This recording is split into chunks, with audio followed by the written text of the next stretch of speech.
And we are back once again. Thank you everybody for tuning in last week. We had a big show. People loved it on iTunes and everything, so it means a lot to us because we wanted to bring the show back a little more structured, but also still kind of give you a bunch of that crap we do. So as always, I'm here. This is your host Armin, and I'm here with Tristan. I'm hopped up on Monster right now, so So before we get into why he is, let me mention a few changes that are happening. Obviously, CB is back. We're going to be recording, like I said, every Monday. You guys will be getting this on YouTube on Tuesdays because it's going to patrons on Monday first, which makes a lot of sense because Joe from the CBC is actually fully taking over the Patreon. If you guys check it out, there's a lot of new incentives there, including we are going to start streaming gaming once again. That's one of the peers there. If you guys donate a certain amount, you can actually be moderators on our chats and everything. And there's even going to be CBC game nights where you guys can join in and play some games with us. We'll, fill you guys in on more yeah. details with that as it Yeah. develops. Yeah. And also, if you guys have any questions, just leave them in the comments. And if we like the topic you ask, we may have it on the show. Yeah, we're definitely looking to. That's what really the summer has been about. If you guys have noticed with CBC and Control Breakers and everything, we're kind of reshaping everything. There's new, thumbnails, new images, and everything. So we're kind of. That's why everything kind of got back burner, but now everything's kind of picking back up and looks to go back on schedule. So, a lot of stuff we'll announce in the future, but we do have a lot of stuff to talk about. So let's get into that, including Tristan being welcomed into the glory of the master race of PC gaming. Yes, yes. Like I put up on my Twitter that I may have or may have not bought the stuff for my new gaming PC, and it's just I pulled the trigger. I think it was yesterday I pulled the trigger because I just decided to get it because I've been waiting for I was either it was either gonna be another PC monitor or just another TV just right now because my rig right now has two HDMI ports, so I can have two TVs at the same time. But right now I just have the one, so I just took my other rig and put it off to the side while I'm using the gaming rig right now. Now, quick question: what are you rocking inside the PC? Right now, I was helping my uncle was helping me since he likes it. Right now, for the motherboard, it's Prime H270 Plus. It has current 7th gen Intel i7 processor. Oh yeah, Yeah, I think right now, right now I have 16 gigs of RAM, can go up to about 64 if I wanted to. nice. As a solid state drive, I think it's like Yeah. 120 so far right now, and a 1 terabyte hard drive. See now, you're being welcomed into PC gaming. Now you don't need to fanboy to be the console war anymore. Now since you're Intel, you just got to go bash AMD every corner you can Well, taste. the thing about that is that I'm going through like videos and what was it, PC gaming channels, and even on like N4G, where it's funny because I'm like going through everything, learning and seeing what I can do with everything, and it goes, and there's like this one comment literally was, that if there's anything worse than the console wars between like Sony and Microsoft, it's AMD versus Intel. Dude, people kid until they start getting into PC gaming. Then they're like, "Oh my God, you're right." Essentially, Xbox and PS guys look like best friends compared to AMD versus Intel. And I'm like, look. I build a new PC every year in 5 months. I literally swap. I'm like, all right, what's the best CPU I can get for $450 every time? If it's AMD, I'll buy it. If it's Intel, I'll buy it. I don't care. Like, I don't favor either one, but like, dude, it's vile how bad it gets in there. Oh yeah. And if I can find it here, there was I think, oh, there we go. Recently AMD released like the benchmarks for their Radeon, was it RX of Vega 64? Uh huh. And for some reason they're all, this is good. This is like for the guys that are like full on AMD, because people are saying, don't be biased because AMD has been cherry picking right now, that they're saying that the Vega 64 can, I think either match or be significant, like a little bit better than NVIDIA's GTX 1080 Founders Edition. Oh Let yeah. me restate that, Founders Edition in Yeah. Doom. Yeah. To me, honestly, here's how I look at it. I look at like a CPU or a GPU, right? And Uh-huh. I go look at the benchmarks and what every website is saying. Like, they're doing like those best CPU of the month and all that Mhm. websites. They always do that. So I go look at it. It's like, well, for $80 more, you can get an extra 2.5 frames a second. And I'm just like, no. Like, I'm Yeah. not. It doesn't matter to me. Like, as long as I can play my games at Yeah. 1080p 60, which Uh, I can, I'm set. You know? yeah. Yeah, I know. It's because the reason why I'm like, the reason why I'm like going off and on this is that this is the Founders Edition. This is not the gaming consumer model, Mm-hmm. GTX 1080 or the TI. It's the Founders Edition, which is widely known not to be a gaming graphics card at all. Mm-hmm. So you can't really take any like substance from Founders Editions because they're not really, gaming they're not really gaming the graphics cards in general for either Yeah, yeah. AMD or the Nvidia. Well, like right now, my GPU it's not showing its age. I don't want to say that, but when it's like I'm rocking the ATI R9 390X 8 Hmm. gigabyte graphics card, Hmm. dude. People are like, I mentioned to some people that I have it. They're like, oh man, that's kind of getting old. I'm like, dude, I can literally every game I play, I can max out everything. And in PC gaming, new Yeah, GPUs are coming every like 6 to 8 months, so it yeah, moves rapidly. But like yeah, graphics card are the thing I update the least often because like yeah, to me it's more important to get a better CPU. So currently I have yeah, an Intel 6 core that I overclocked to like mhm, 3.7 I think or yeah, 3.8. The yeah, thing is 6 cores, it's killing. I'm never under more than like mhm, 30% load whatever I'm doing, yeah, so it's yeah. solid. Yeah, I think mine I can I'm just looking right now. I think it's like 3.8 gigahertz and I can overclock it to about 4.2 if I wanted to. Yep. And I wasn't sure. My uncle was telling me, he's like, "Oh, are you gonna be like gaming in 4K right now?" And I'm like, "No, not really." Then like you really just need like for me, he just said just get a 1060 because Yep. unless you're gonna like just want overkill, get a 1070 or 1080. And it's like, but if you're just doing maxing out everything on ultra just on 60 frames at 1080p, you just get a 1060. Pretty much the best way I tell people because Joe from CBC, he's been wanting to build a PC and I've been talking to him the last couple weeks, and the sweet spot for a GPU is the $260 to $300 graphics card. That's usually the Hmm. best bang for the buck. If you get one of those, you're gonna game a lot of stuff at 1080p. You might hit 60. It's not on ultra. It's gonna be like high, but guess what? High is still better than all the consoles are offering. Yeah. So like you're not really losing. And PC gaming is one of these things. The more you get into it, the more you get out of it, which is why I love it so much. Even though I still primary game on PS4, because Yeah, they have yeah. Uncharted and all that, but It's PC's just awesome.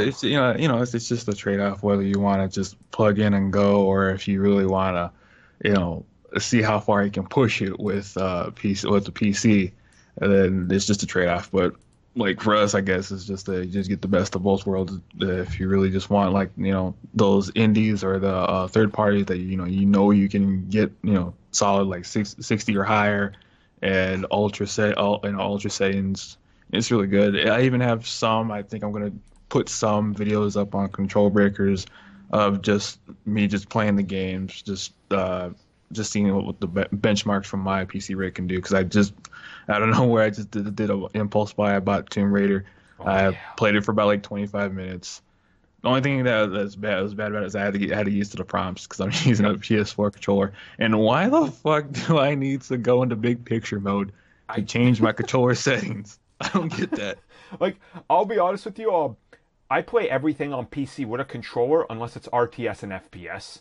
Everything Mhm. else, third person, all that shit, Yeah, driving, it's all controller. And I use an Xbox One controller. I have like, yeah.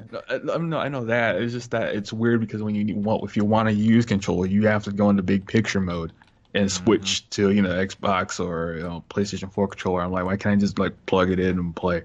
yep. And other than that, yeah, you guys probably will see some videos of some benchmarks and all. If you guys want to know, I'll post down my PC specs in the description. If you guys are wondering what I'm rocking with. Yeah, yeah. So, yeah, a little bit of PC talk to open this up, and then the topics at hand. Yeah. The first topic, man, Xbox One. Yeah. Yeah, Yeah. It's really weird because Phil Spencer, he kind of just I think it was for someone on Twitter asking like what are you guys gonna do for the Xbox One X? Are you guys gonna have any bundles? Did he confirm that yes, they are gonna have some HDR 4K TV bundles with their Xbox One X, just like they did with Xbox One S last year. Hmm. And it just goes to show, well, not show, but it's just showing that they're trying to push it as a premium item because I already know if it's from what people are saying, it's probably gonna be like, $4.99 to $5.99, but it also depends on the TV you're gonna get.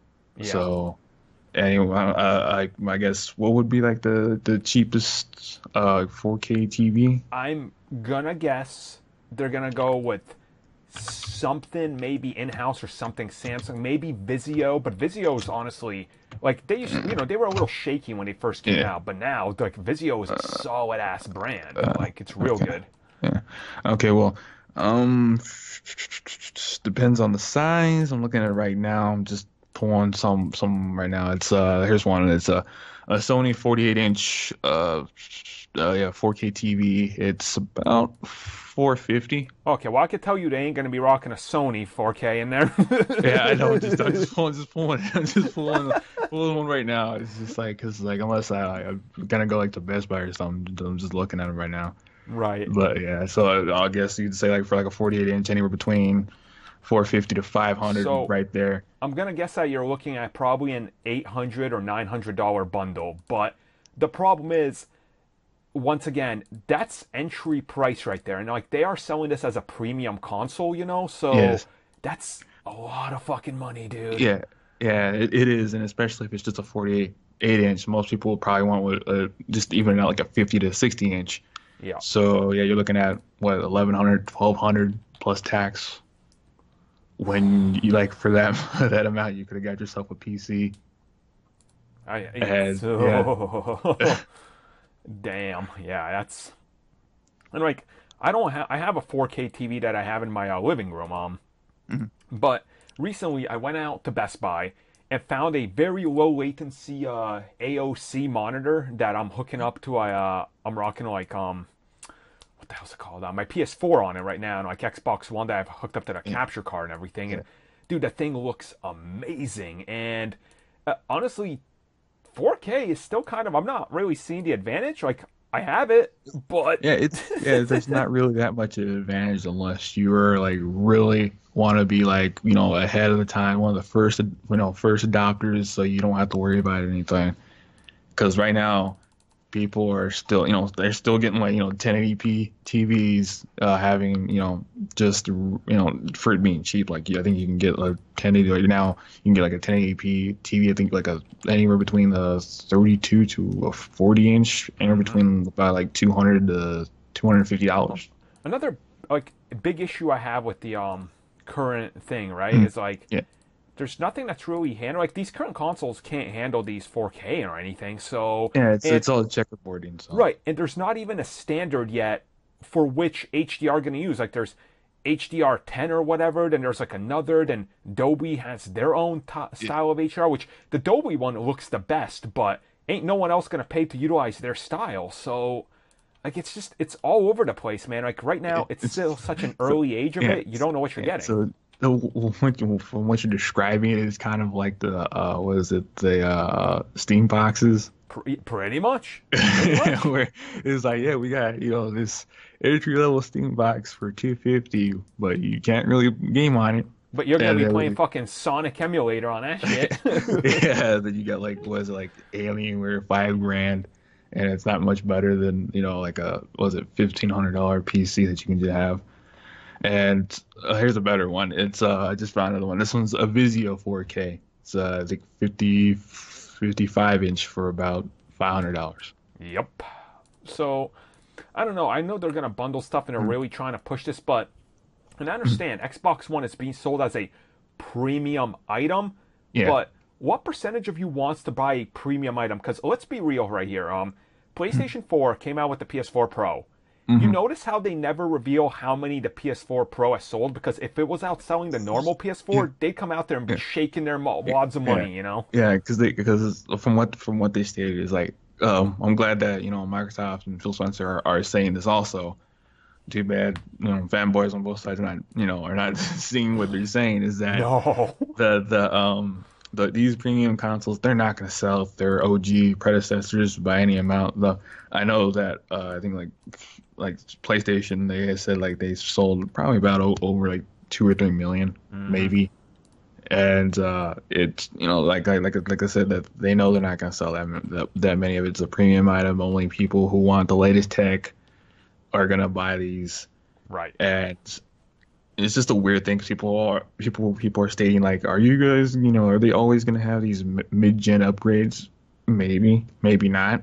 Yeah. It's just that I guess we're like stuck in this weird rut of how far you can push it without actually going into, oh, 4 years, okay, time for another console. Right, and that's a weird thing that they're on right now because let's be real, if they put out a game on Xbox One, it's allowed on Xbox One. So if they Yeah, iterate that console, they don't have to get licenses. The yeah, moment they make an Xbox 2 or whatever, mhm, all those licenses are lapsed and they have to renegotiate stuff. And yeah, that's why they're trying to like iterate on these consoles. yeah, So I honestly won't be surprised if we get an Xbox 2 and they're like, listen, these games only work on Xbox One X and the Xbox 2. Your old Xbox One is outdated. It's kind of going to become like the iPhone yeah. type of mentality where Mhm. they're just like iterate the same shit, Yeah, yeah. And see, and luckily, I think so far for Microsoft, I know Sony did this. Hopefully, they have it to where all the games from your I do they those from Xbox One work on the next generation of the Xbox, whatever it is. Because so far, from what Sony has been saying, is that yes, every game from your PS4 library will work on your PlayStation 5 so far, from what they can hmm tell. And the reason for all this, from like, 'cause the reason why I didn't like backwards compatibility so much with Microsoft, because people are, oh yeah, it's so far it's amazing, and then I'm like, yeah, but they also told you that some of the games that you guys are suggesting you guys they get to go to work on backwards compatibility. Some of the development teams, they're defunct, so they can't really get any, they can't negotiate for a new deal for the Right. the game to actually work on backwards compatibility. So it kind of handicaps it to how far they can actually go with it, because trying to get the rights to a game from a development team that's either defunct or the rights reverted to some other company, and trying to jump through hoops to make a deal happen, it's sometimes it's not worth it. Yeah, sometimes it can become a nightmare. It really can. But we'll talk about the gaming future and well, a lot because it's coming. Iterative consoles, the next generation can't like the PS4 and the next Xbox or PS5 and the next Xbox can't be more than 3 years out. Like they're probably about Yeah. 2.5 years out Yeah, max, which is yeah, crazy. because so far from what we learned, that Sony is already working on the PlayStation 5 so far. Right. So yeah, we'll come back to that down the. So Tristan, we love comics, and Hmm. we know that Marvel is deep in development on quite a few games now. Yeah. Recently, there was an announcement that a brand new game is being developed. Somehow Fox is involved, but we Mhm. know nothing else. Yeah, Um, it's really weird because from what I think was it the Marvel's gaming division, or from what they've said, is that they're trying to get that cinematic feel from the MCU over to the games, because they can tell amazing stories. They've seen what other gaming development teams can do with mhm. story-driven games. Yeah, well, we know like Square Enix and Hmm. Eidos Montreal, the developers of Deus Ex, were Yeah, announced to be developing brand new games earlier this year. Now, granted, yeah, these games are probably like a year and a half, 2 years out yeah, from release at the yeah, earliest, but yeah. Because I think they said that the earliest we could see another teaser trailer or trailer was this past E3, but they didn't show. So uh-huh.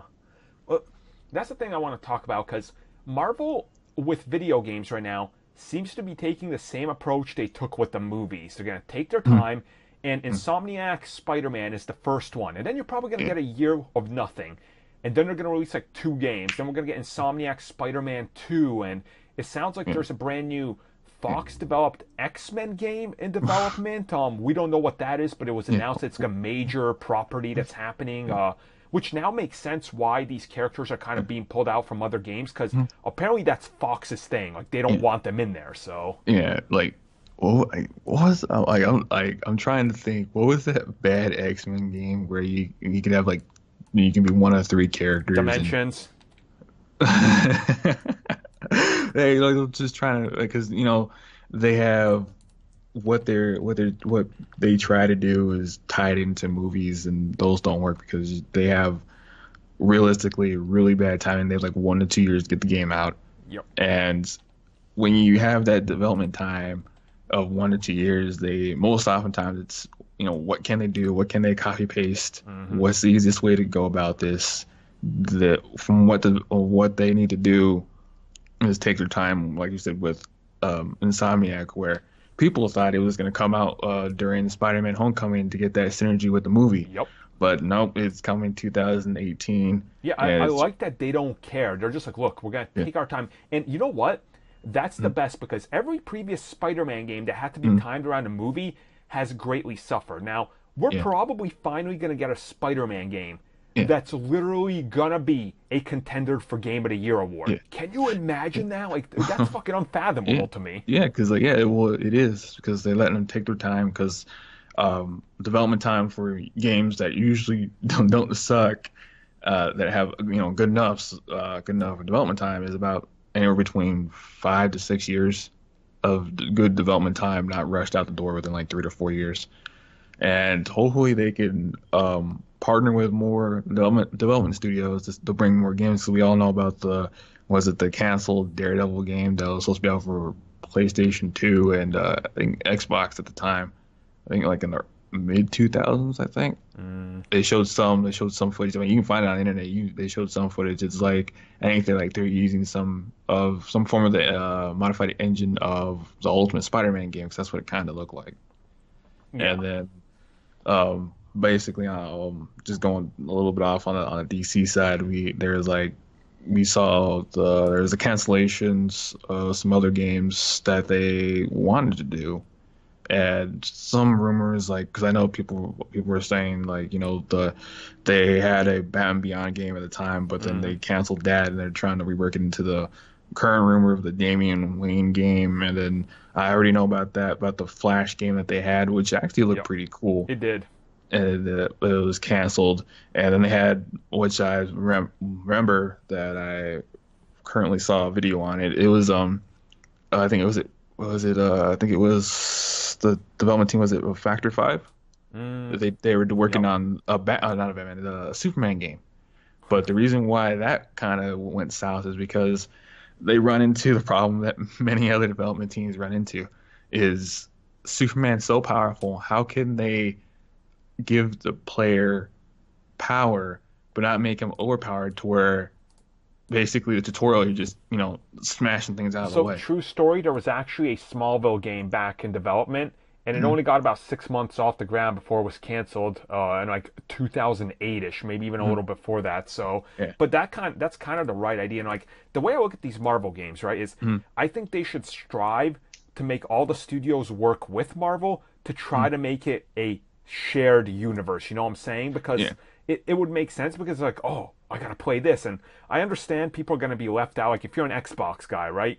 Yeah. Then you're picking up these Avengers games or whatever Square Mhm. is working on, you're Yeah. gonna miss whatever's happening on the PlayStation side, but that's because Sony and Marvel have that deal with Disney Yeah. and everything. So it's kind of Yeah. like it's a give or take. So Yeah, it's that weird thing because that's what people were asking is Spider-Man PS4 going to be tied into whatever Square Enix are doing? They said no because the contractual reasons they can, and Insomniac wants to create their own universe from where they're going because I think they're drawing inspiration from multiple runs, asking like Brian Michael Bendis, Dan Slott, John Romita Sr. mhm. about what makes Spider-Man so great for the game. And that's where you see all the mishmash of all that continuity into their Yep. own universe.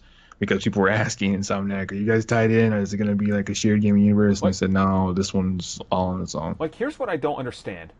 Why don't they have this? This is like a easy pitch, and this shit would sell like fucking hotcakes right now. All right, like 2.5D, the 3D like Hmm. side view. All right, Yeah, ape the shit out of Castlevania and make it Blade. Why hasn't that Cool. fucking happened? Like, dude, that shit would just print money. It's Blade. People love the character. The development time and cost, if you look at some of the other 2.5D games, Yeah. is cheap as shit. You slap that Marvel license on there, you make it downloadable, make it a box copy for 20, $30. You're literally just going to print money on that shit. You put a couple cameos in there Yeah. of Moon Knight and oh my god. Yeah, it would work, but it also comes down to the development team, the right pitch, the right time, Yeah. and whatever Marvel has in store for what they're doing currently for their gaming universe. That's true, yeah. Because whatever they do, they can't just have, little indie development team come out and say, here's a pitch for a Blade Castlevania game.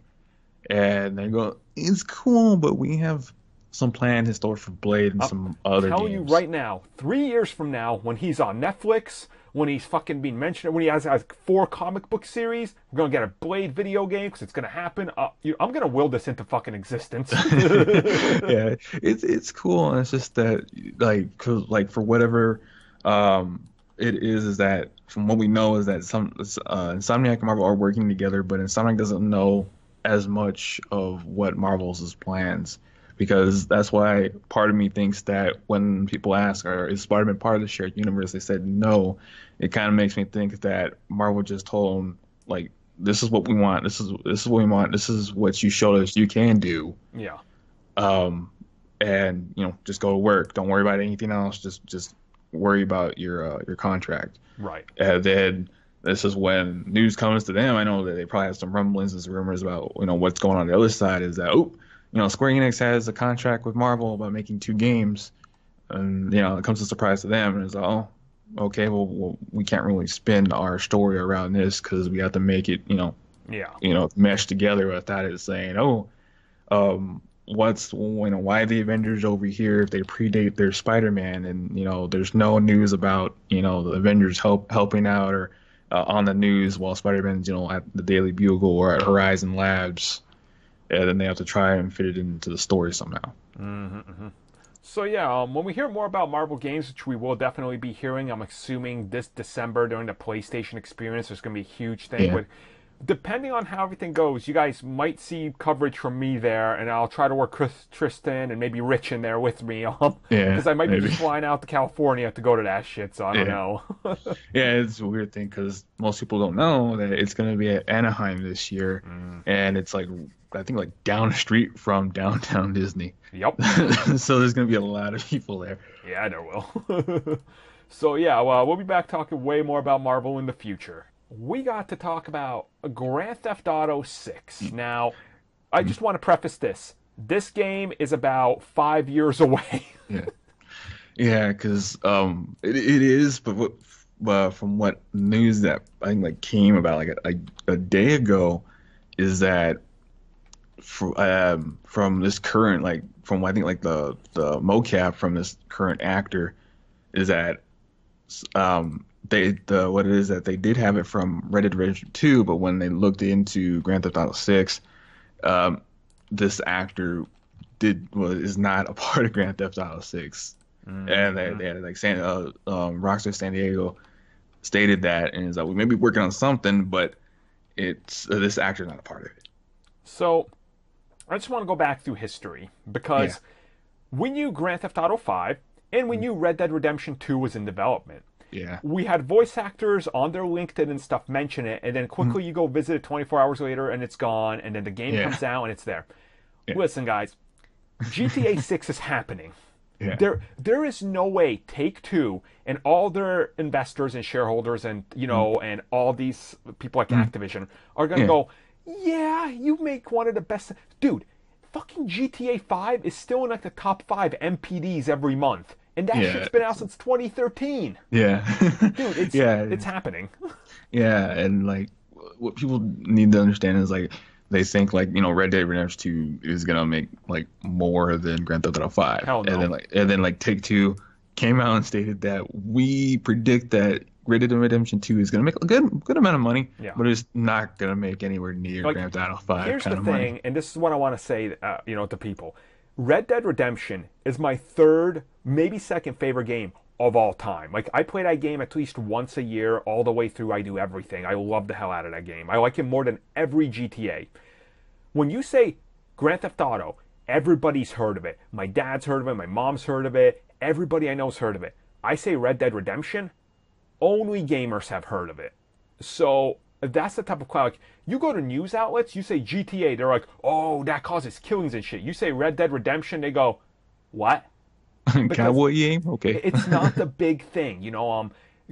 Like, Red Dead is gonna sell fucking shit tons this fall or next year when it comes out, obviously because it was delayed. But it's nothing. Like, Grand Theft Auto 6 is gonna sell what Red Dead sells in like a year, in about a day and a half. So that's the comparison you're making. And trust me, we're talking about GTA 6 now, and me and Tristan are gonna talk about what we want out of this game. Yeah, like from what I've seen, from what people are saying, they goes, can we go back to like either go to a different location or go like to London or something from what like the classic Grand Theft Auto went to before they went to was it some version of New York City to Miami and then to LA. So personally, what do you want them to do? What location do you want? I would say like somewhere in the Midwest, or either that or like Texas, or like the lower Southwest to Midwest, because you haven't seen a lot of games go there because you have a lot of greenery, scenery, a lot of farmland or flatland too, just to get some variety, because we have from the HD era, we have the West Coast where the varying locations from all the way down to like things that are based off of San Diego to Northern California, and we have the inner city with Grand Theft Auto 4, where they had everything based off of New York City, and then we had Miami. I just think like something like a little bit more wilderness could work in it, work at it, or go back to London. So here's the thing, when I think of Grand Theft Auto, like, I love the settings they've done so far, and there's this thing where people want it to go to like Japan or something, and I'm like, look, the Yakuza games already deal with that setting fine, and they're a lot of times regarded to as Japanese Grand Theft Auto, even though they're not, but like they occupy that space, and honestly, I don't want them to do something like Tokyo or something, Well, I think it's because there's one Grand Theft Auto game, and I think it was for the DS, and it was Chinatown Wars. That was the only thing, and I'm like, well, they can have that in whatever city they had, because most cities around the U.S. have little Tokyo or Chinatown or some other places in that prefecture of the whole city that they're trying to emulate. Yeah.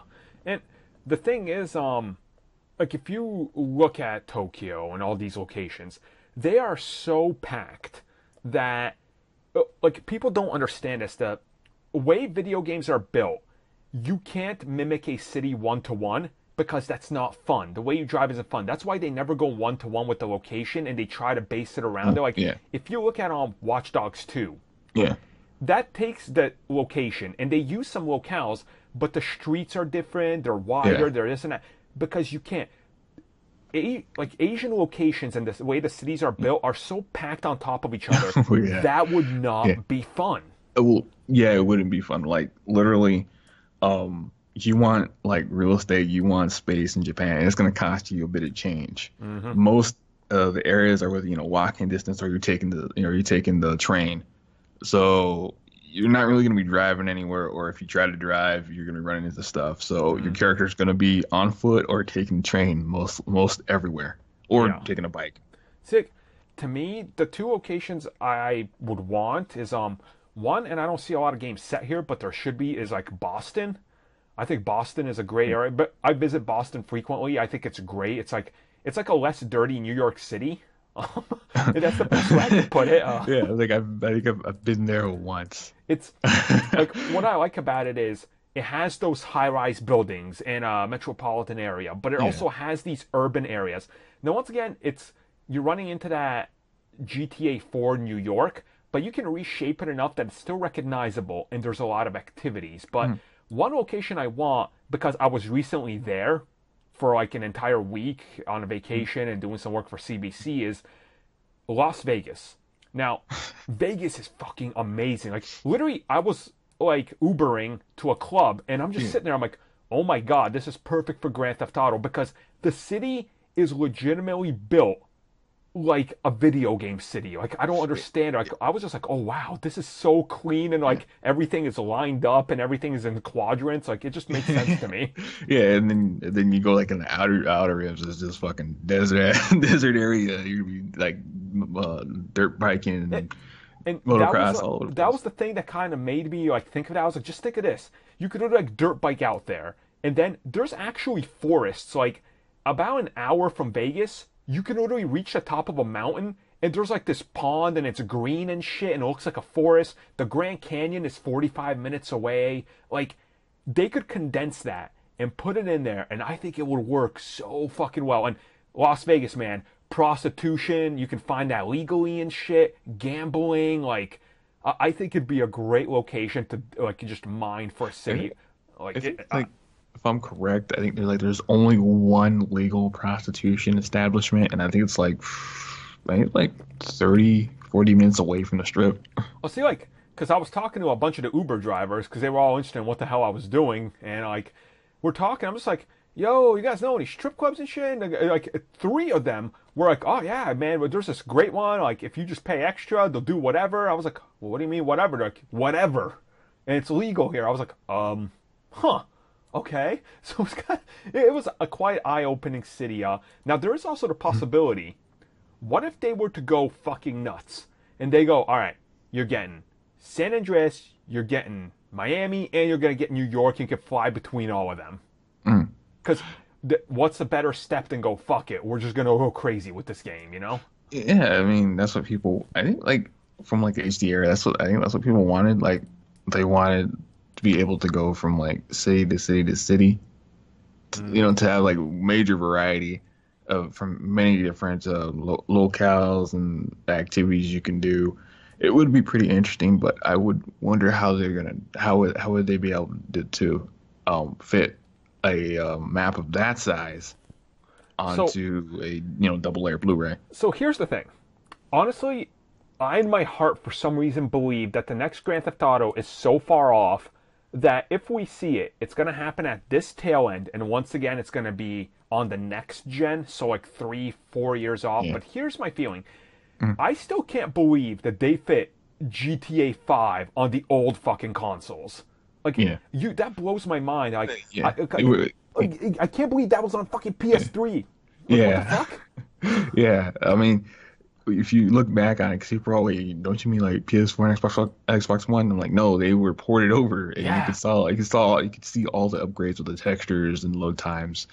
But with PS3 and Xbox 360, you could see like pop in, the textures weren't great, and it was just amazing how they fitted onto those basically close to being dinosaurs at the time. And make no mistake, if there's one company that can do it, it's goddamn Rockstar, because those dudes they're masters of their craft, quite honestly. You know? Yeah, because they have like different divisions. They have like San Diego, they got London, and they got Montreal. I think they got Montreal, and I think one other one I think I'm missing. Because like if you go through, like if you beat the game for Grand Theft Auto 5, you see all the dev sectors of Take-Two has, and I was like, dang, there's a lot of rock stars. It is. So yeah, but as soon as we know more about Grand Theft Auto, we'll get talking about it. But we will also talk about Red Dead Redemption starting this fall, because they're gonna have to ramp up that advertising for release early next year. Oh yeah. So hyped, man. So hyped. So we end the show with what we are playing. So I just want to start off by saying I finally, I've had it, but I finally decided to get into this, the new rage on all the streams and online, which is what is it? Fucking Players Unknown Battleground. So have you heard of this? You want to so you like playing those survival type shoot 'em ups? So here's the thing, not necessarily. Like, I'm not the biggest fan of them, but everybody talks about it, and someone sold me on it by saying, okay, imagine the Hunger Games, and you have an electric field that's closing in, pushing you to the middle of the map. So every 2 minutes, it's like closing in. So it's pushing everybody that survives into the middle, And it's not hard to find weapons. They're everywhere. There's plenty of them, or like ammo for them, or gear to put on your character to take less damage.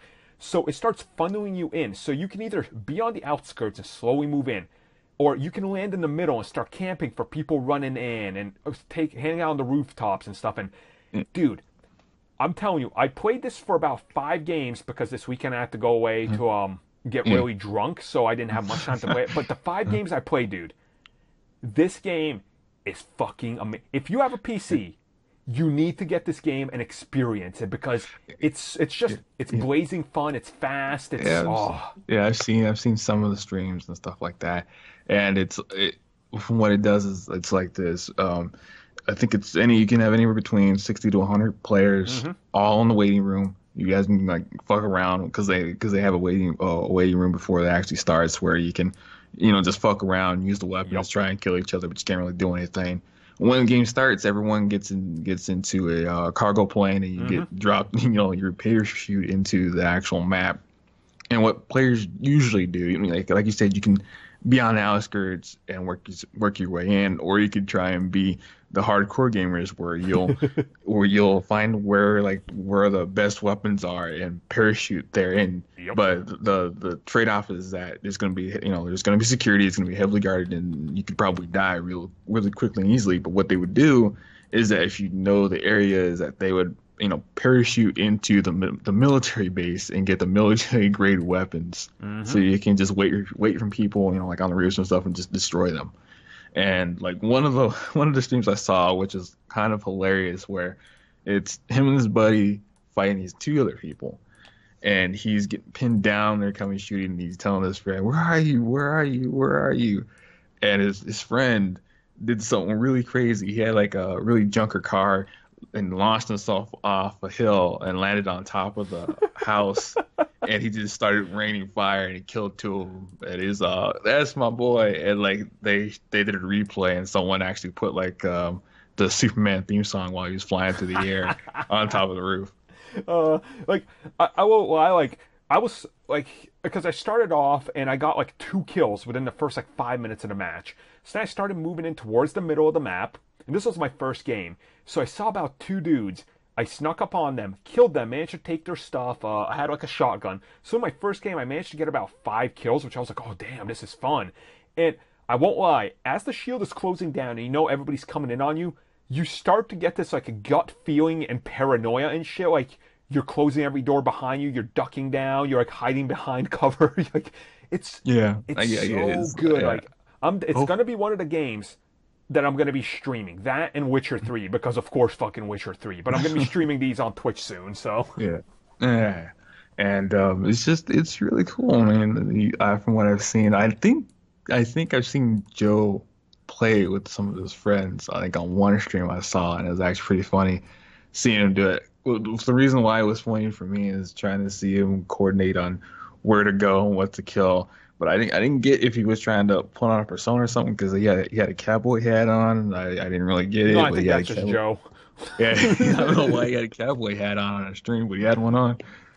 God damn. So other than players that know Battleground, of course, I'm still playing The Witcher 3. I restarted it for like the 8th time. Again? Of course. And then, so I got this. I want to say it's an indie game, but it's kind of not, but it kind of is. So Lionhead, the team behind, Fable. They're still around. I thought they died. No, I didn't get fucking Fable. Don't worry about that. So they have a strategy game called Kingdoms and Castles. Now, imagine the old Age of Empires. It's that, but it's made out of voxels, which essentially means it's Minecraft looking, and it's blocky.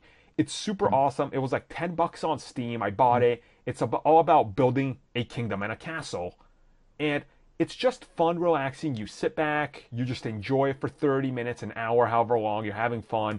I'm just kind of like, when I need to mellow out and veg out and listen to some music and play something, I've been walking Kingdoms and Castles, really fun. So I think I'm actually going to stream that at some point. I'm going to make like the CBC Kingdom and see how long it can survive before we get pillaged and raped. Yeah. All right. Oh, and before I get to what I'm playing, I just want to get like your little quick thoughts. What is your view on these new kind of like early access freemium games because Fortnite, Mm-hmm. made by Epic Games, just released like last week, and they're like what other freemium games is that you do the early access Founders Edition for $60, meaning that you get like some beginning gear, a lot of the characters unlocked, and future added characters are free for you.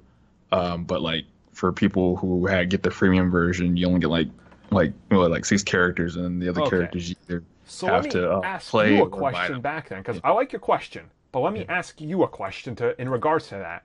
yeah. How do you feel about full games getting shipped down, still being early access, like anything EA puts out? So I'm honestly, if you can pitch it as early access, and you say, listen, our game is fucking broken, and you're gonna encounter shit, but with your money, we're gonna make this game better, like Conan Exiles Yeah, and yeah, Players Unknown. I am 100% okay with that because I know what I'm buying into. But if you're shipping fucking Battlefront to me and that shit ain't working, yeah, we got a yeah, problem. yeah. I understand. It's like early access. They're telling you there's gonna be bugs, but if you buy the Founders Edition, we will guarantee that all future updates you will get for free. Yeah, I'm 100%.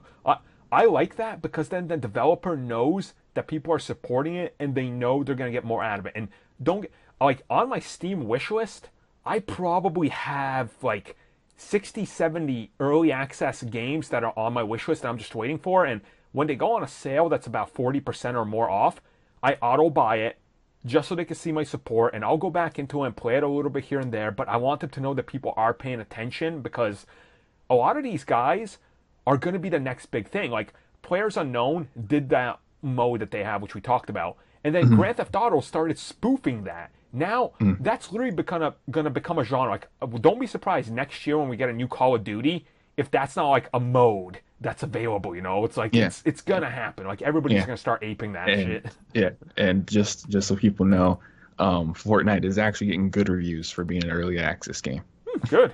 Yeah, so it's not like I'm bashing the game. Is that from what people from early access reviews is that it's gonna be it's actually pretty fun. The loot system's pretty good, and people are having a blast. I was just thinking maybe I should get this game, but so far I'm almost tapped out on reserves from what I've bought. You may see me stream it further down the line because I still have to get some stuff to get set up for streaming and other things like that. Yep. But what I've been playing so far, well, even though it's an old game, like I said, I recently just bought like a couple hours ago Tomb Raider just to check out my rig and some Yeah. other games. And so far it's been good. Nothing happened Yo, except yo, for yo, one. bro, did you enable that sweet hair? Yeah, I did. But there's Yeah. one that I think I think it's just an optimization on Square Enix because there was 2 instances where frames dropped, but it didn't drop like a whole lot, and they were at really weird points. The first frame drop I had was at the load screen. Nothing else. It was just load screen. It dipped to about 45 just for like a split second, and then it went back to 60. So you're gonna notice that frequently happens with some PC games. I don't know why. Even if you can handle it, like it happens to me playing Witcher, and I'm just like, Yeah. fucking, I don't know. It's some shit. It just happens. Just deal. Yeah. It's occasional. Yeah, no, because that's why I looked because I had my the FPS counter constantly, so I was just checking it to see how far I could go, and it was just at the load screen it dipped, and I was like, okay, and then playing for like 15 minutes straight didn't drop below 60. There is like explosions going off, water effects going everywhere, lighting effects, or just being adamant on ultra didn't drop, so I'm like, okay. And then one another point was, and I forgot about this, is that the cutscenes. I was like, oh, what the hell's going on now? Because it dropped down to 30 and stayed at 30. And then I looked at the cutscenes. Oh, okay, it's pre-rendered. So the cutscenes are pre-rendered, not the in-game cutscenes. The pre-rendered cutscenes were locked at 30. So I was okay. And then after that, it stayed at 60. Oh And yeah. and then other games. I have played Crash Bandicoot Insane Trilogy again for like the 5th time because it only takes me like 3 hours to beat the game because I know what to do. Uh, And play a little bit more Splatoon. It's fun, but if you like, third person shooters, then that's the way to go. Still waiting for other games to play my Switch because, like I said, this is like the third or fourth game I've played on the Switch after I got it. And other than that, I played some Overwatch from time to time, and basically just looking on Steam, looking at what I can buy. And I already know I already missed the Steam sale. I know that they're gonna have some little ones in during winter, the Christmas sales. They have those ones there as well, so I'm waiting on those. And you may see me stream, I think, Sonic Mania. So if you guys wanna, I'll be setting some more stuff up. But if you guys want to see me or Doc while I'm playing Sonic Mania, I'm probably gonna have the PC version if anyone's wondering, as well as the collector's edition for the PlayStation 4 version. That's what I ordered as well. Yeah, because I wanted that the figurine because it also lights up.